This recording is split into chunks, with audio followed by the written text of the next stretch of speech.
Well, good morning and happy Monday. I'm Dorothy Sherman. Here are your headlines. Authorities in Georgia say an 8-year-old girl was killed in an accidental shooting that also injured her mother.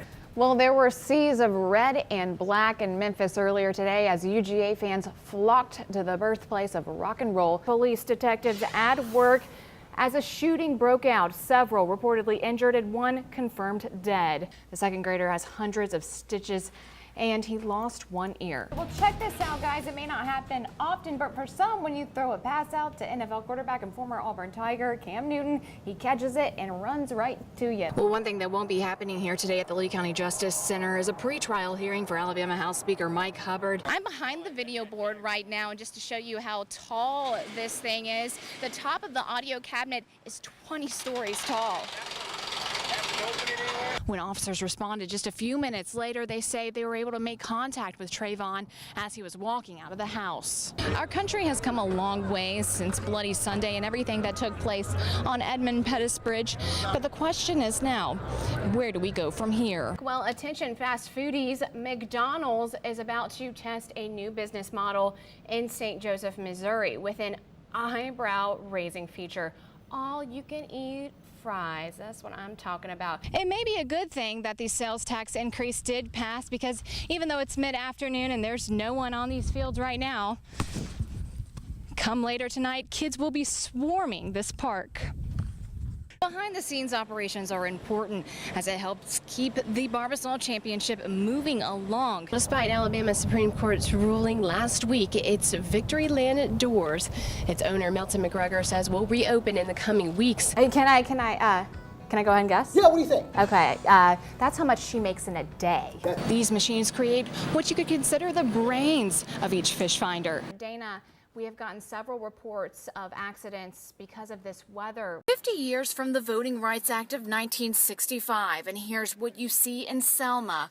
A city once plagued with racial discrimination has young and old, people of all races and backgrounds coming together to remember the fight for voting rights. We gather here to honor the courage of ordinary Americans willing to endure billy clubs and the chastening rod.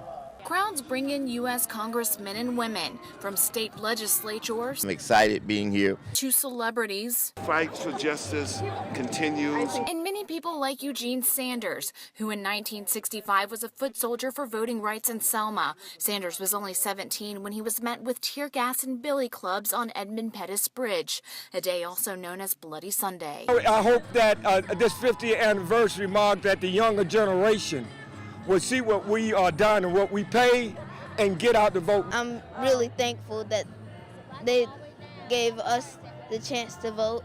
Our country has come a long way since Bloody Sunday and everything that took place on Edmund Pettus Bridge. But the question is now, where do we go from here? Let me just ask you a question for a reason. Where are you going from here? People have the right to vote. We're going to see that protected and cannot be eroded. But there are just a lot of issues about how do we help the middle class. 50 years after Selma, there are laws across this country designed to make it harder for people to vote. The future is never certain, but what history shows us is change can happen.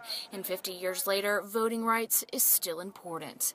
For WLTZ First News, I'm Dorothy Sherman. On 32nd Street in Phoenix City sits a home once occupied by Louisiana movie theater shooter Rusty Hauser. He was always very withdrawn, and he never really came outside all that much. From odd and withdrawn to more recent destructive behavior, Norman Bone says he bought Hauser's house on 32nd Street in 2014 after it was foreclosed on.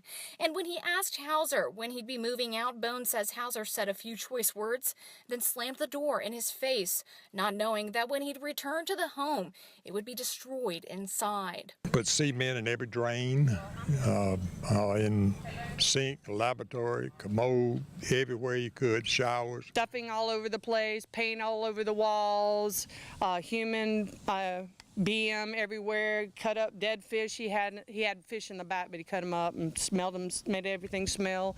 Walked in where he had a gas line, a gas log that was unattached and lit with gasoline cans in front. He's waiting for us, whoever, to come in and it to blow up. The family say they knew Hauser from church too, and say his actions were not that of the Hauser they knew from church. But according to documents obtained by WLTZ, in 2008, Hauser was involuntarily committed into the West Central Regional Hospital in Columbus for mental illness by his family, saying that he was acting erratic, citing he suffered from manic depression and bipolar disorder. Russell County Sheriff Heath Taylor says there's not enough being done to treat mental illness. The states and the cuts that are being made as far as mental health around the state is allowing a lot of these people that should not be walking around to be out in the community. In March 2015, his wife Kelly filed for divorce from Hauser in Carroll County, Georgia. For WLTZ First News, I'm Dorothy Sherman. She's known to Valley locals as the lawnmower lady. A woman periodically photographed going to Arby's, the bank, and running errands, all on her red Craftmaster lawnmower. I call this the Cadillac. But Lori Boyd is much more than a woman seen on mower missions. The New England native tells me she loves dogs, horses, laughter, and the Patriots. How can any girl in their right mind not like football? You got, what, 60 men in spandex and the hottest looking, I mean, geez, you could be something wrong with you if you don't like that. You know? Boyd, who mows lawns for a quick buck or sometimes for free, has no car and tells me she suffers from multiple sclerosis and last year had a bad fall. She says she decided to use the mower as a means of transportation when it became too difficult to walk to the store. I used to pay the neighbors to take me, and then it just got out of hand money-wise.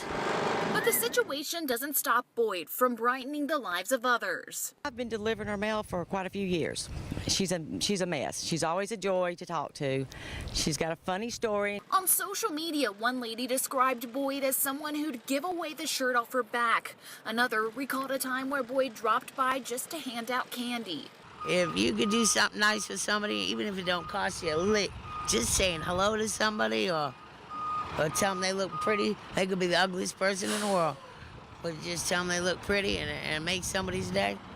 Push it forward. It's a motto she tries to live by, no matter the situation. For WLTZ First News, I'm Dorothy Sherman.